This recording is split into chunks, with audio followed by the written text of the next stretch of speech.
Hello, Jeffrey. We meet again. It's been a while. How are the kids? Don't answer that. Don't.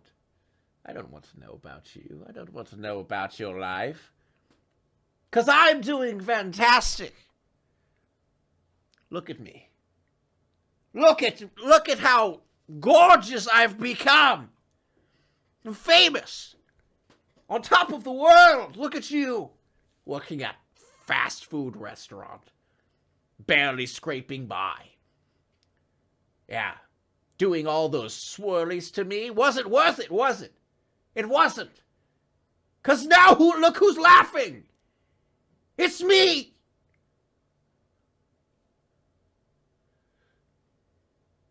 Make sure to subscribe to the channel.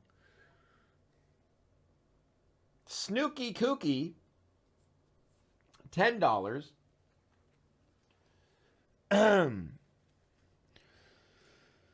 Villagers in a tiny rural town in West Africa heard a loud booming sound coming from outside. Most of the villagers thought this sound was thunder, others had no idea what it was, but the noise seemed insignificant. Little did they know, that sound was... Oh, you're already done? Hell yeah. Look at this. Look. A blueberry scone. Look, focus. Oh, what? Oh, what? You want a piece? You want... Oh, no, open up. Here comes the plane.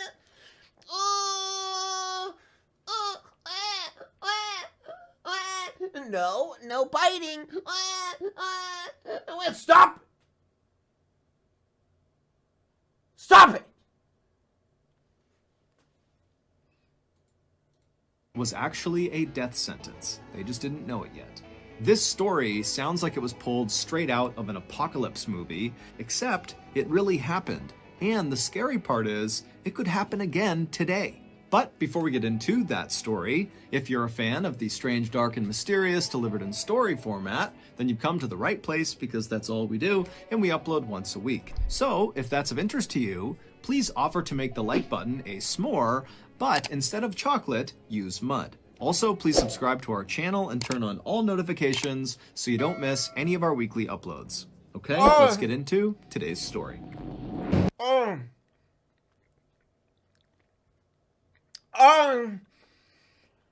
Thank you, Leela W, for the 5 months.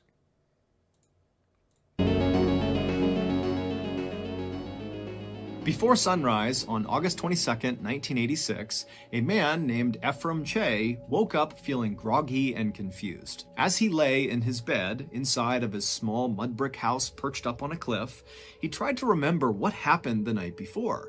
He didn't know why, but he knew, something happened last night. I gotta remember it. But as he lay there kind of jogging his memory, he felt like there were holes in his memory, like he couldn't quite piece together what had happened the day or night before. However, there was one thing he distinctly remembered about the night before, and that was at some point he had heard one really loud boom of thunder outside. And Ephraim, kind of somewhere in the back of his mind, had thought, oh, it's going to rain tonight, and maybe when I wake up it'll still be raining. And then Ephraim, no matter how hard he focused, he couldn't really remember how much time passed after hearing that booming sound. Aliens. I'm calling it. I'm calling it now. I'm calling it. It's aliens. And then getting in his bed the night before, but at some point he remembered being in his bed and feeling kind of sick. And that was it. That was his whole memory of the night before. And so that morning, August 22nd, when Ephraim has suddenly woken up feeling confused, he rolled over and he looked out the window right nearby his bed, and he looked outside and he saw the sky was clear and the grass was totally dry. There was no indication that it had rained anytime recently. And so Ephraim is thinking to himself, something is definitely off here, but I just can't get my mind right. And so finally, Ephraim just sits up in his bed, he swings his legs out of his bed onto the ground, he stands up and practically falls over once he's on his feet. But he eventually gets himself back up, kind of steadies himself, and then he thinks, okay, I need to go check on my 4 kids and make sure they're okay. But the second Ephraim began to move in his house, maybe he did get shot. It was... Thank you, Slasher, for the $2. like his body didn't obey his mind, because moments later, instead of checking on his kids, Ephraim had wandered out his front door and was just standing out in front of his house, just kind of staring off into the distance, having no idea why he walked out there. The village where Ephraim lived was called Nios, and Nios is extremely rural. There's no electricity, there's no running water, and there's no paved roads for miles. The village is actually split into two parts. There's Upper Nios and Lower Nios. Ephraim lived in Upper Nios, right near this big, beautiful lake called Lake Nios, but the majority of villagers lived in Lower Nios, which was below the lake. So that morning, after Ephraim kind of found himself standing outside of his hut for no reason, he began looking around in hopes that other people would be out and about in Upper Nios, where he lived, so he could go talk to them and try to figure out what was wrong with him or, what was going on generally. But as he scanned around Upper Nios, he saw there was not another soul anywhere. He was it. He was the only person walking around. So, without giving... He's been there by himself for years. And he's been repeating the same day over and over. It's one of those, like, short-term memory loss situations where he's been living the same day over and over, and everyone's moved on and lived their own lives while he's just been sitting there living the same day. No. That's, no. No, I didn't check out because of the boom. The boom was when he lost... Oh! What? The boom... was when he lost his memory. So every night beforehand, he has that memory of the boom, and that is, it's all coming together. And then the aliens, it all makes sense. Giving it much thought, Ephraim decided he would just start walking down towards Lower Nios to try to talk to someone down there. And so he left his hut and he began walking down the hill that would take him to Lower Nios. After Ephraim got about halfway down this hill, right when he was near Lake Nios, he stopped because suddenly he became totally aware of the fact that the world was totally silent. Normally, the baboons in the nearby forest would be barking and insects would be humming and birds would be chirping, but now it was just completely, totally silent. Even the mosquitoes that were a totally annoying constant in Ephraim's life were gone. It was like the entire world had just shut down. Okay, and as Ephraim is looking around, wondering what is going on here, he hears off to his right, over near the lake, a woman shrieking at the top of her lungs. And so Ephraim whipped his head in the direction the screams were coming from, and he saw there was this woman about 100 feet away. She was a local, and she was looking right at Ephraim, and she was barely dressed, and she was ripping the rest of her clothes off, and she was just screaming. And so, acting on instinct, Ephraim immediately turned and just started running towards this woman. And as he's bounding towards her, getting closer and closer, he's starting to notice there's these strange shapes on the ground kind of near this woman. But as he was staring at them, he just couldn't quite place what... It's aliens, dude. It's gotta be aliens. They were. It's but aliens. When he got about 20 feet away from this shrieking woman... Mass hysteria, don't you fucking dare. Don't you dare. Don't you dare do this to me. He stopped again because he realized the shapes on the ground were this woman's entire family. They were all just laying on the ground as if they were sleeping. And near them was all of their cattle, also just laying on the ground as if they were sleeping.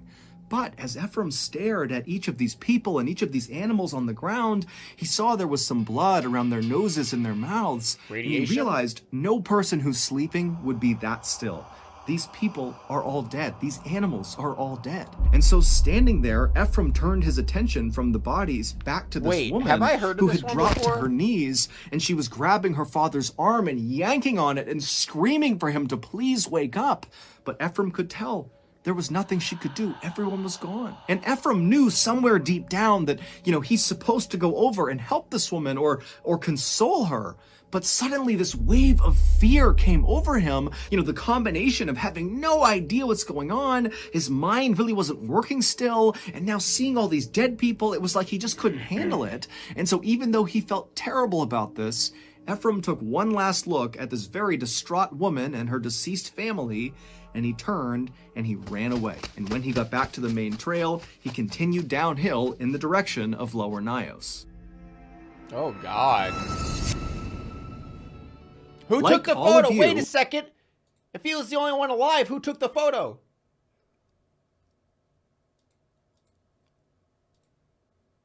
sus. The fuck is this game?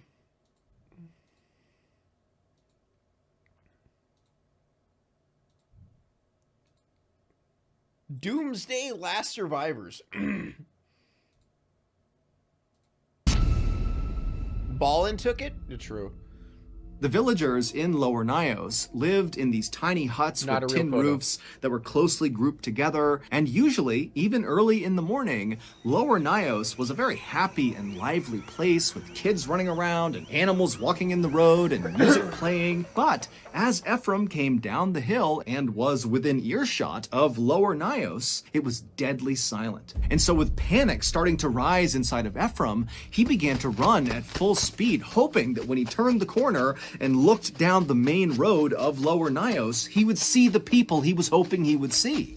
But when he turned the corner and looked down Main Street, all he saw were dead animals everywhere. They completely covered the streets, the sidewalk, everything. And so at this point, Ephraim was so desperate to see another person that he kept his eyes looking straight ahead so as not to look at all the dead animals, and just ran straight into Lower Nios, and he turned towards the first hut he saw, and he ripped the door open and he stepped inside, and as soon as he did, he just stopped.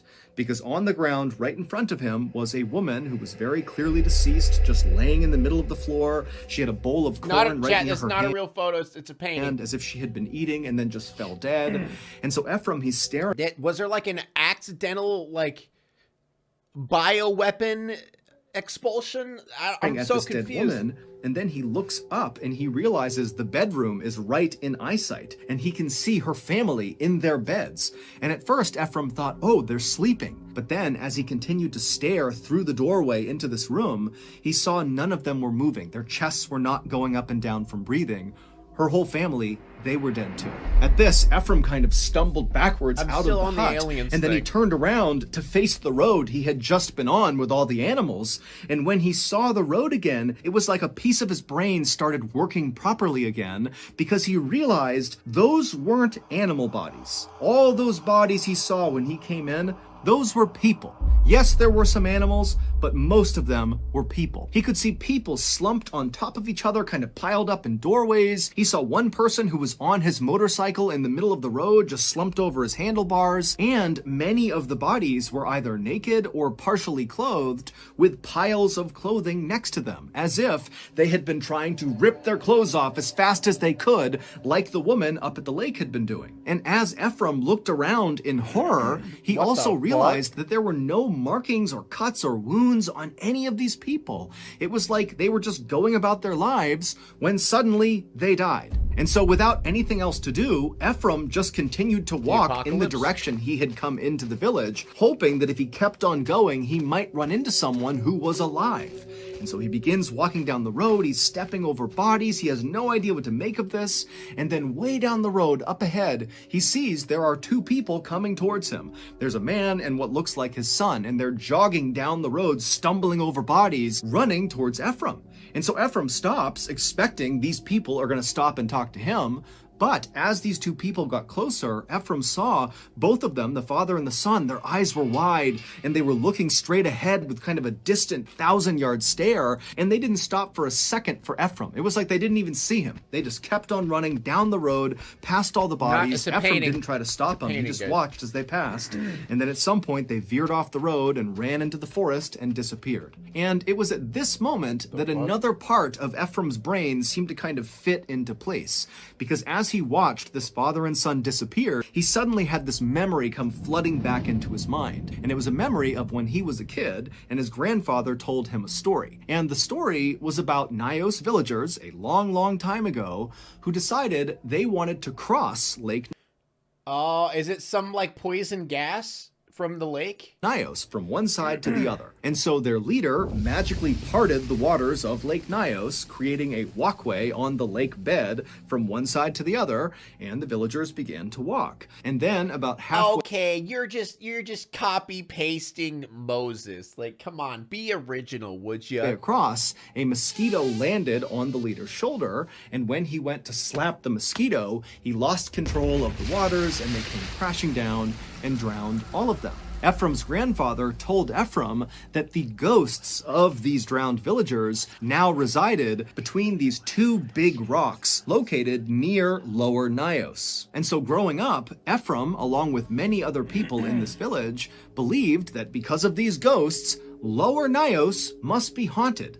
And in fact, that was actually why Ephraim built his house in Upper Nios, to avoid these ghosts. And so now, as this memory of hearing this story from his grandfather has come flooding back to Ephraim, he thinks to himself, of course, all of this is the work of those ghosts. And so fearing he would be attacked next, Ephraim... I knew it. I knew it. I knew it, finally.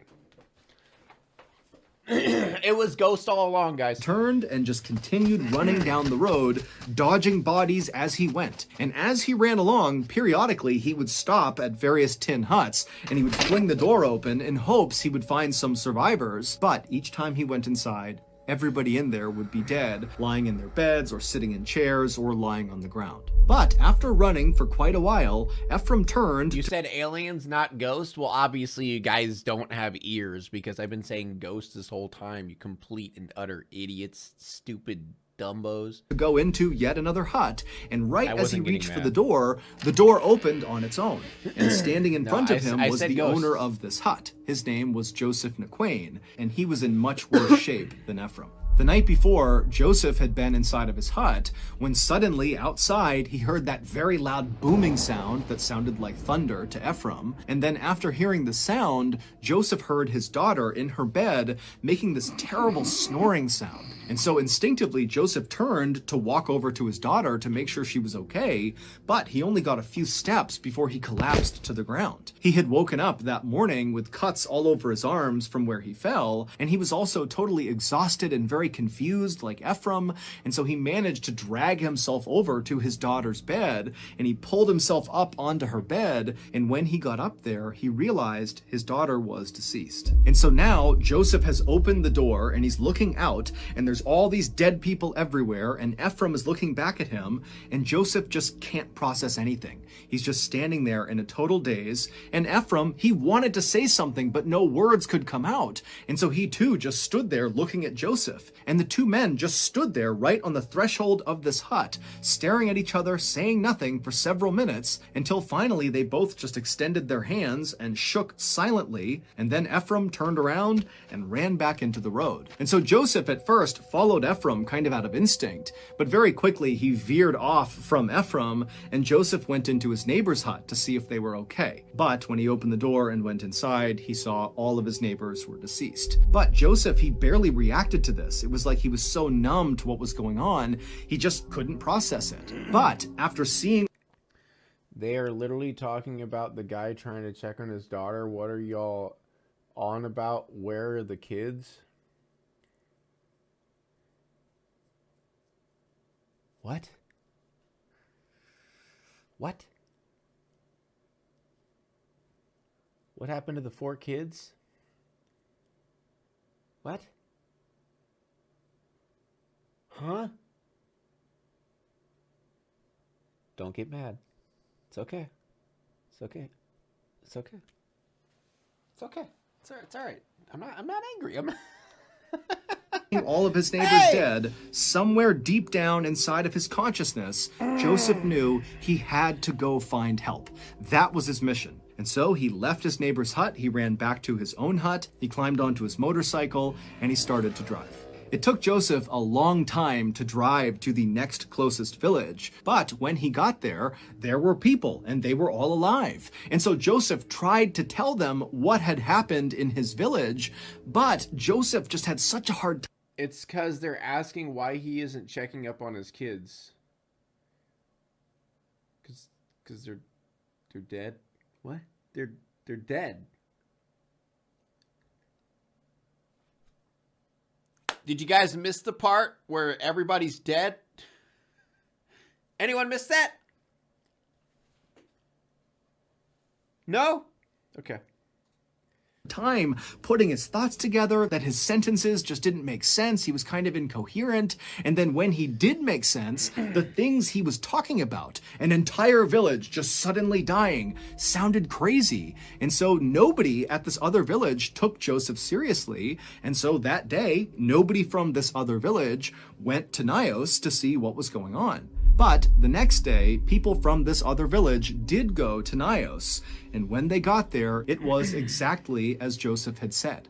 The whole village was dead. And as authorities would soon find out, it was not just Nios that was affected by this tragic event. Several villages not far from Nios had also suffered mass casualty events on the morning of August 22nd, 1986. And soon, news of these strange mass death events in West Africa were making the news all over the world. And so on August 25th, 3 days after this terrible event, an American scientist named Joseph Devine turned on his TV and saw the news coming out of West Africa. The newscasters were totally baffled about how this could have happened, and no one can figure out what killed these people. And Devine is just staring at his TV in shock, and then he turns, runs to his phone, and he calls his contact at the US government and told them, "You gotta send me to Nios." And because his contact knew Devine's background, he immediately said, "Yes, I'll get you on a flight as soon as we can." Devine and his scientific partner,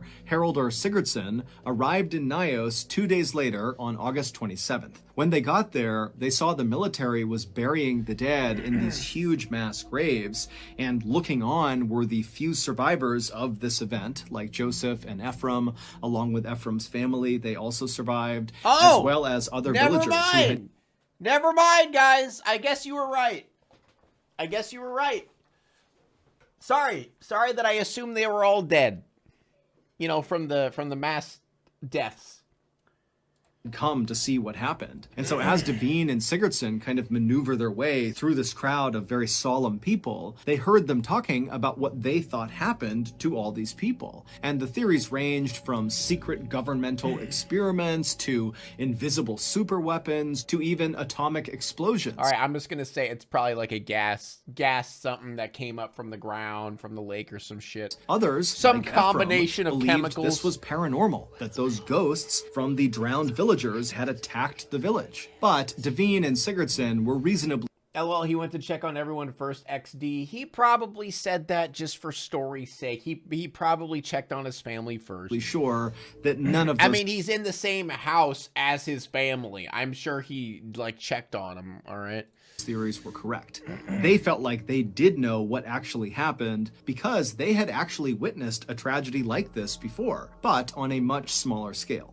2 years earlier, and 60 miles south of Nios, in an area called Lake Manoon, 37 people suddenly dropped dead. And Devine and Sigurdsson had been sent out there to try to figure out what happened to these people. And after lots of experimentation, they came up with a theory that explained what happened. And they called it unknown unnatural hazard. They tried to warn people in the area that this could happen again, and in fact, Sigurdsson had written an entire scientific paper about this theory and submitted it to a prestigious science journal. But nobody took Devine or Sigurdsson seriously. Okay. What they were proposing sounded made up. It sounded preposterous. But now, in Nios, it looked very much like their unknown, unnatural hazard had happened again. Devine and Sigurdsson would leave the group of people watching this mass burying take place, and they would make their way up the hill to Lake Nios. Yeah, but unnatural, unknown hazard? So basically they're saying, I don't know what it is, let's give it a cool name. Right? What? Where they would immediately get to work taking water samples from deep inside the lake. And after capping these samples, the lids began popping off. And that was the moment that Devine and Sigurdsson knew their unknown, unnatural hazard theory had to be correct. Lake Nios is not your typical lake.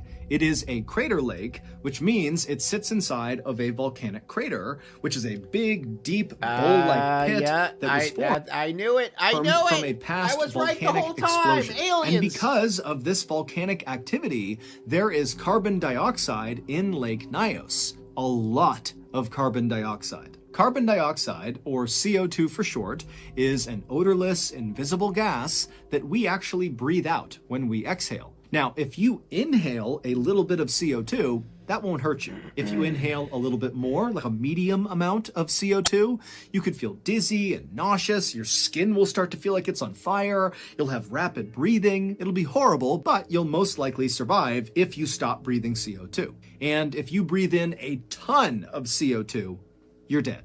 The CO2 in Lake Nyos had been trapped at the bottom of the lake for as long as anyone knew. But on the night of August 21st, 1986, something happened that caused that trapped gas to be released. Now remember, on that night, August 21st, Ephraim recalled hearing what he thought was thunder outside, and also Joseph would recall hearing a loud booming sound that night. Now, we don't know exactly what that sound was, but it's safe to say that that noise, whatever it was connected to releasing the gas. Maybe it was the sound of a rock slide and big rocks plummeted into the lake and hit the lake bottom and freed the gas that way. Or maybe it was just an actual volcanic eruption inside of the lake. Whatever it was, when the CO2 was freed, it bubbled to the top like it bubbled and popped off the lids of their sample tubes, and when it reached the top of the water, it kind of formed a cloud above the lake. Now, we can't see the cloud, but you can imagine a big cloud, and then this toxic CO2 cloud kind of rolled its way down the hill towards Lower Nyos and other villages in the area. And when this big toxic cloud began coming in contact with people, with animals, and insects, virtually all of them died. As for the few who survived, like Ephraim and his family and Joseph, they were left feeling horribly confused, disoriented, nauseous, totally dizzy from CO2 poisoning. But when they finally were able to get away from Nyos and breathe fresh air, the effects of CO2 poisoning wore off and they were okay. This deadly CO2 phenomenon was exactly what happened on a much smaller scale 2 years earlier at Lake Manoon. It was the unknown, unnatural hazard that Devine and Sigurdsson... Then why don't you just call it CO2 poisoning? Why is it unnatural, unknown hazard?